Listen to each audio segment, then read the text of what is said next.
You know, whilst I didn't rate it too much, alongside like From Russia with Love, Goldfinger, which I thought were very Bondian. But a lot of people put it on their lists, put it top of the lists actually, of Bond songs. So, and the interesting thing was that my kids went to school and they would say, my dad wrote that. I said, no, they didn't. It's Guns N' Roses. And so nobody would ever believe them. But yeah, for a while it was just Guns N' Roses. But I was very happy that they'd done it. I always like people doing my songs. We knew that the Buddy Holly. So in those days, I had to learn speeches off by heart, so I could still do a bit of To Be or Not to Be, or Oh That This Too Solid Flesh. And it'd been pointed out to me recently that Hamlet, when he's poisoned, he actually says, let it be. I'll give you the exact quote. He says, let be, the first time. But then the second time, he says, had I but time, as this fell Sergeant Death is strict in his arrest, oh, I could tell you, but let it be, Horatio. They were to emulate the openings that old songs had. John and I were fascinated by this idea that in the old days, they did this complete ramble that didn't appear to be like about the song at all. It was an intro. They called it a verse. We call verses the sort of first main body and the chorus, then the second main body. Right. But they call that the verse. Yeah, so we liked that. We liked, you know, I was walking around Manhattan, I had my scarf on, and then I came to the corner of something, and first I looked at it seated. I didn't notice her, but then suddenly you came around the corner. Heaven. Oh, there's the song. Someone is speaking, but she doesn't know he's there. I don't know who it is. Probably the telly. It's like that. It's kind of a romantic idea. We are just us, not listening to him. You know, Mick's not a bad boy at all. It's the exact opposite, but his image and his show is of that. Whereas we just really never bothered with that. We admired a singer at that time called Bruce Chanel, who had a song called Hey Baby, where there was a harmonica riff. So we started doing Hey Baby. I sang it, John played the harmonica. I think that was one of the contributory factors for when we were going to write something.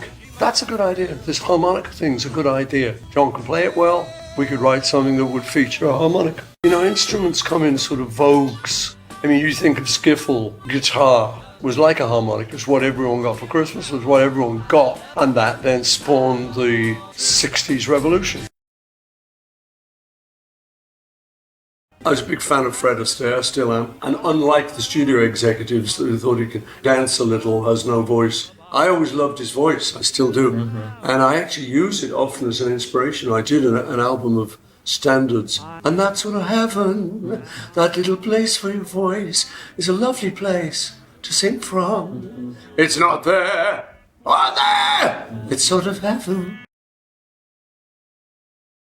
I certainly loved Jimmy. I certainly was one of the first people to see him in London, and it was mind-blowing, you know. I was in a club late at night called the Bag of Nails, actually where I met Linda. You just go in there, and it was empty, and I just heard this sort of clunking, clicking, a little stage in the corner, and I heard a sort of like a loud jack plug being plugged in, but a big amp. And then it was Jimmy and Noel and Mitch in the corner. No one had heard him. And he did his whole act for virtually no one in the club. He's doing all that stuff, and I'm just...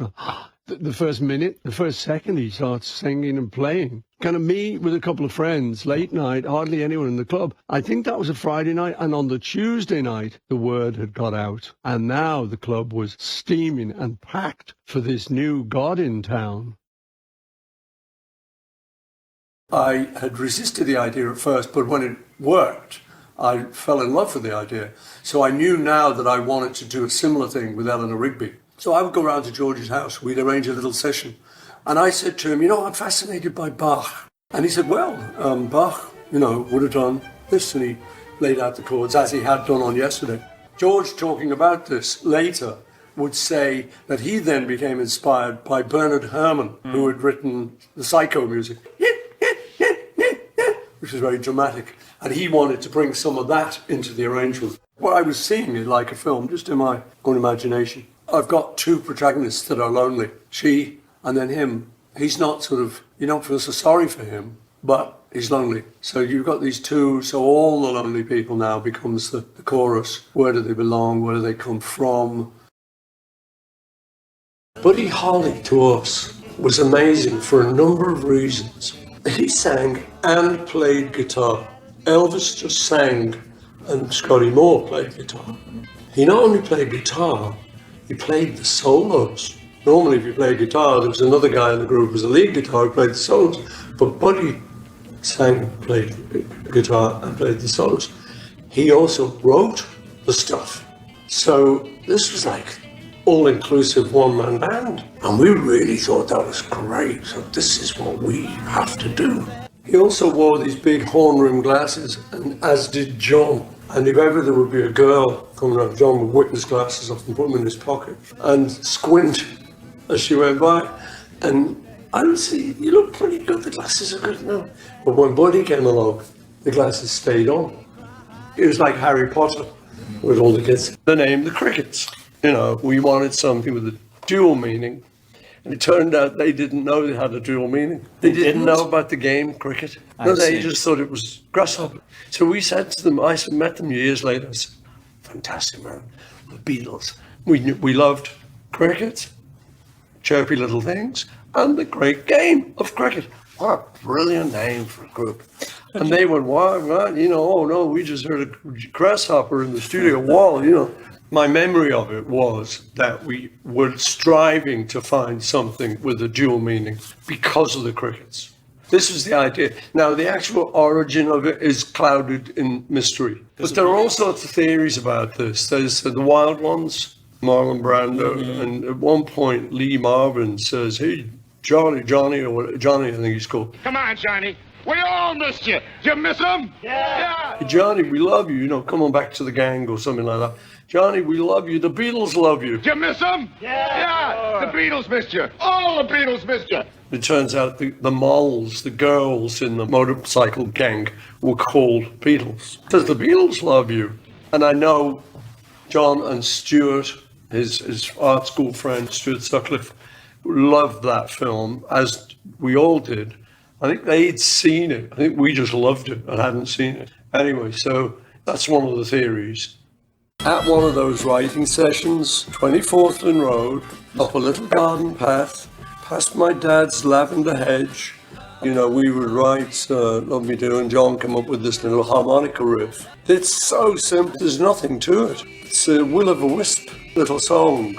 I think our image and our energy as the four Beatles was what was potent, and it had a very fresh sound. That's the sort of thing that people notice. And we had a very fresh image. Nobody looked like us.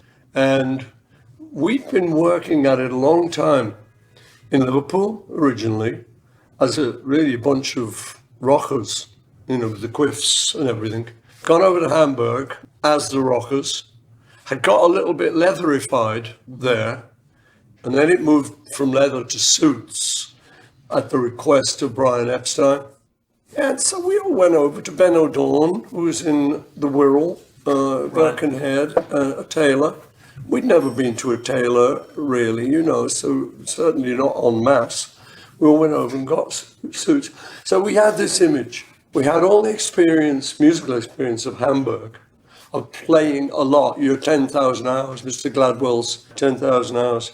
So when we kind of then came on the scene and were seen on television, we had a freshness, complete simplicity. The Love Me Do it's got a slightly sort of bluesy thing. I mean, it's not a blues, but it's got a simplicity, like a little sort of down home on the porch with a couple of guitars and harmonica. It's a funny thing, you try and recreate that stuff now, and it's almost impossible. Why? Because you were 16, that's why. You were looking at the world, and the world was good. There was this marvelous rock and roll future unfolding itself, and you were about to become part of it. So your longings for a girl was impossible to achieve. You know, nobody had that little perfect high school sweetheart. You know, so there was this great longing. For your career, is you didn't know what you were going to do, and it was a dread of all dreads. I was about to go to teachers training college. I was trying to put that off forever. I did not want to go into that mold. So there was all these different kinds of longings. John and I's mothers had both died, which was this amazing bond between us. We both understood the anguish of that. And at that age, it's largely unspoken. Mm-hmm. You just say, oh, your mother died? Yeah, so did mine.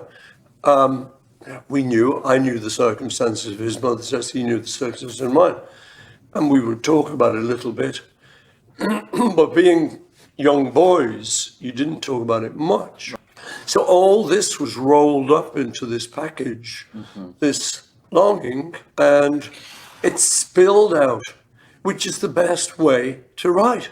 John and I looked at that and said, right, we could do that. What a good idea. If we get hits, that will then get money, and it may not buy us love, but it'll buy us a car. I must admit, we were young guys without any money, coming from Liverpool with dreams. And once we realized that to write a hit song would get you some money, it was very attractive thought.